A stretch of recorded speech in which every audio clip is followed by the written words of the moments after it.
Assalamu alaikum, hürmetli Uyghur TV görülmenleri. Bugün İstanbul Selim Paşa'da Abdülhakim Baqi İltəbir tağımızın vafatından keyin iş izlerini esləş məqsədi Selim Paşa'ya bir fəaliyyət orlaşdırıldı.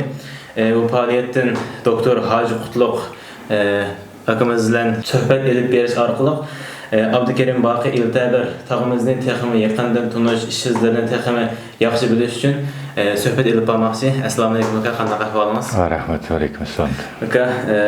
Hacı Qutluk'ta bilan ötüp ketdim. Öz ağzınız bilan özünüz ekranınızda görülmenlerimizi bir tanıştırıb bergen bolsunlar. Benim ismim Doktor Hacı Qutluk.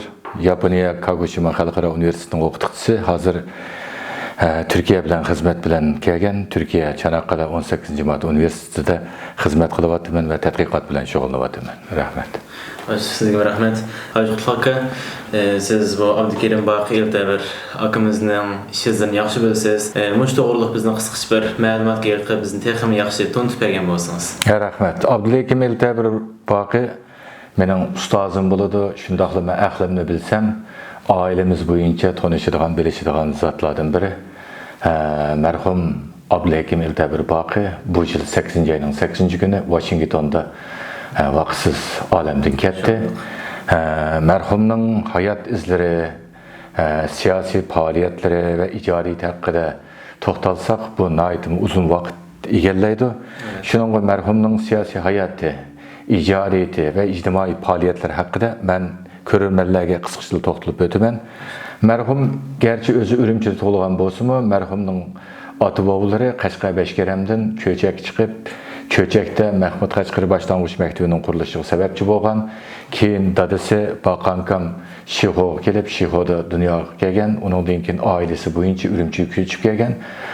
Baqankam Ürümchiga ko'chib kelgandan keyin marhum Abdülhakim İltəbir Baqining dadasi, yani Ürümchida qurilgan Uyg'ur uyushmasi ve shundaqla ayni vaqtdagi Ro'zaji masjidi hozir kishilar Xon Tangri jamisi deyotgan shu jamilarning qurilishiga sababchi bo'lgan Uyg'ur uyushmasida aktiv rol o'ynagan kishilardan biri.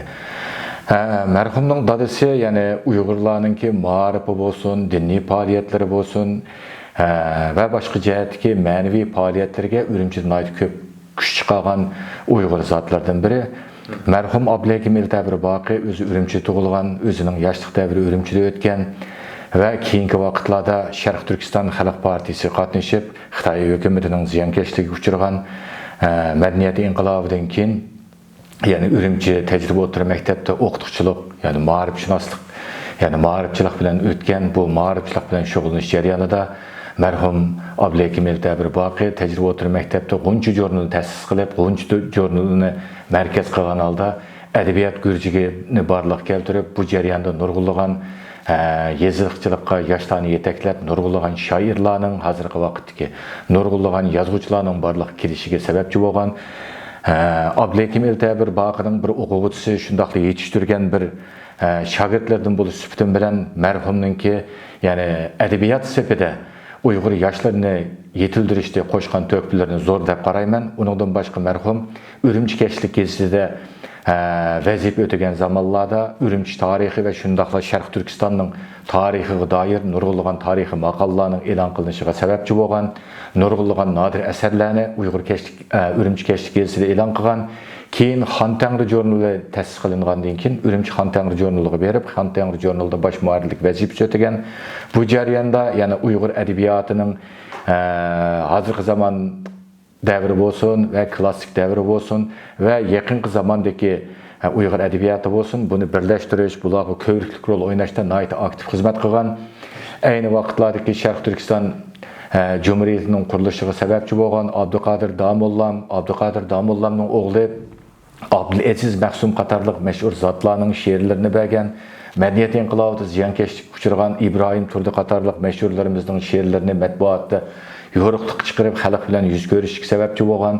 Shundaqla 1985-yilda Sharq Turkistonda yuz bergan o'quvchilar harakatidan keyin Xitoy hukumatining siyosatining ta'siriga uchrab, asarlari yo'riqliq chiqarilishga to'salg'i bo'layotgan Batur Ro'zi qatorliq shoirlarimizning asarlarining e'lon qilinishiga Abdülhakim İltəbir Baqi belgili rol o'ynagan va bu jarayonda nurg'unlagan yoshlarning she'rlarining e'lon qilinishiga keng xalq omisi bilan yuz ko'rishiga sababchi bo'lgan. Abdülkadir Abdülhakim Eltabir Baqi bu jarayonida yani Ürümçide Xan Tangri mukofotidan iborat bu mukofotni ta'sis qilib, bu mukofot orqali adabiyotchilarni, yozuvchilarni, tarixchilarni rag'batlantirish yuzasidan nurg'unlagan faoliyatlarni elib borgan. Marhum Abdülhakim Eltabir Baqi 1989 yili tunji qitim Sharq Turkiston tuprog'ida Nuruz bayramidan iborat Uyg'urlarning an'anaviy bu bayramining barliq kelishida sababchi bo'lgan zotlarimizdan biri. Shu yili Nuruz bayramini televiziya programmasi qilib, Ürümçi televiziya stansiyasi bilan birlikda keng xalq ommasining bu Nuruzdan iborat Uyg'urlarning an'anaviy bayrami bilan yuz ko'rishiga sababchi bo'lgan va 89 yildan başlap Şarkı Türkistan'ın cenub ve şimalida Nuruz bayramidan iborat Uyg'urlarning an'anaviy bayramini xotirlash bu faoliyat qanoti yaydirilgan. Abdülhakim Eltabir Baqi ustozimiz Ürümçide Mahmud Qashqarining haykalini tiklash yuzasidan xalq teatrining oldida Mahmud Qashqarining haykalini tiklash uchun hozirlagan peshtaxtlari silinib bo'lgan vaqtida Xitoy hukumatining besim va siyosatlari bilan bu haykal tiklanish fursatiga ega bo'lgan bo'lsa-mu, garchi Mahmud Qashqarining haykalini tiklash, ya'ni peshtaxtini bino qilganlik uchun kishilar xili vaqtgacha Abdülhakim Eltabir Baqi garchi vatandan ayrilib muhojiratlik hayotini davomlashtirgan bo'lsa-mu, vatandagi yozuvchilar va shoirlar xotirlab turgan. Abdülhakim Eltabir Baqining hayoti, ya'ni 20-asrdagi 20-asrning 80-yillardan keyingi Uyg'ur adabiyotini buyuk bir kiyimi desek, bu kiyimdagi yazgıcı şairlarni, tercümanlarni, tarixchilarni, ijtimoiy va siyosiy faoliyatlarni boshlab mang'uchi bu kemining kapitani Abdülhakim Eltabir Baqi edi. Abdülhakim Eltabir Baqi adabiyot san'at sohasidagilarni uyushtirish, adabiyot san'at sohasidagilarni birlashtirish va bu orqali nurg'unlagan Uyg'urlarning go'zal san'at, naqsh usul ve şundaqlı ijtimoiy faoliyatlarning Sharq Turkiston tuprog'ida yo'riqlik chiqarilishiga sababchi bo'lgan. Abdülhakim Eltabir Baqi o'zining she'riy ijodiyatlari bilan, ya'ni Uyg'ur adabiyotidagi balla adabiyotni to'liqlashdan iborat she'riy ijodiyati bilan uzun mezgil shug'ullanganligi uchun hozirgacha Abdülhakim Eltabir Baqining ko'plagan she'rlari Sharq Turkiston tuproqlaridagi dars kitoblarga kirgizilgan bo'lsa-mu, keyingi vaqtda muhojiratlik hayoti boshlangandan keyin Xitoy hukumati dars kitoblaridan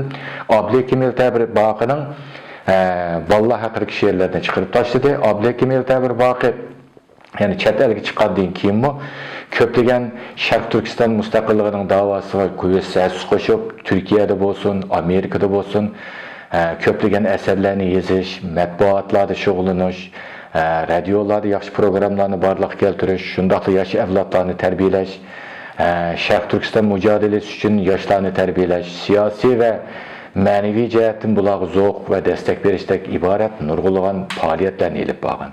Abdülhakim Eltabir Baqi, ya'ni Uyg'ur adabiyotining 20-asrning 80-yillardan keyingi buyuklardan biri bo'lgan Abdurahim O'tkir, Turg'un Almas, Zo'rdin Sobir, Mirsulton Usmonov qatorliq mashhurlarimiz bilan ham suhbatda bo'lgan va bular bilan bir turkum faoliyatlarni elib qo'ygan.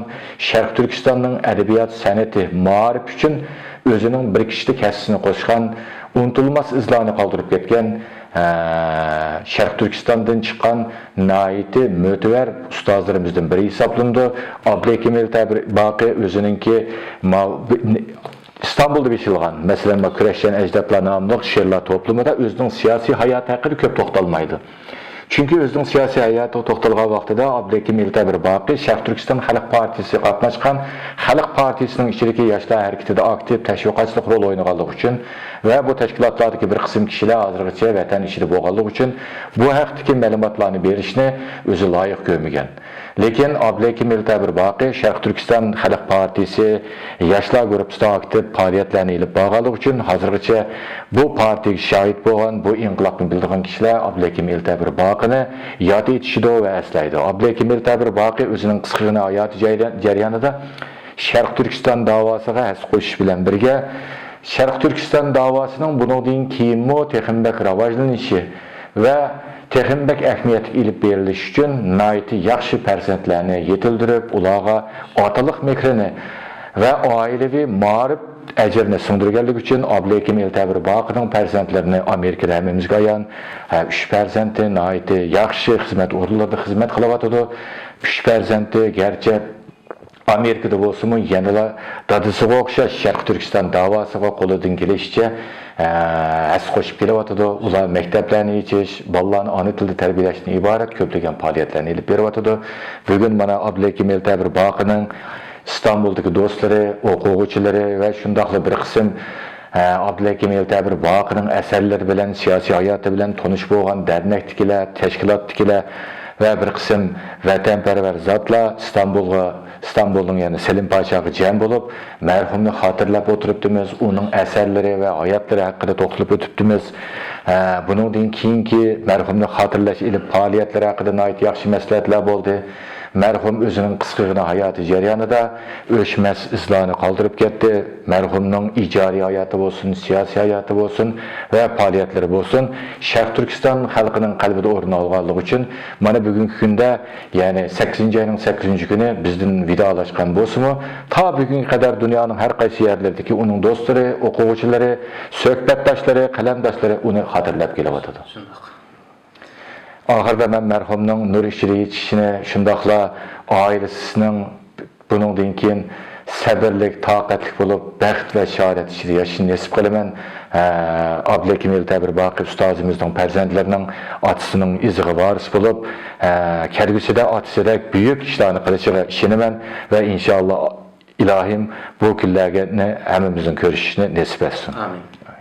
Sizge rahmet aka. Allah Sizlerge rahmet. Şundaqla Abdulhakim Baky Eltabir tağımız nur içinde yaşasın, evlatlarıma, işçilerden mağıl nesip kılsın. Şunda hürmetli görünmeler, bugünkü söhbetimiz bir ahırlaştı.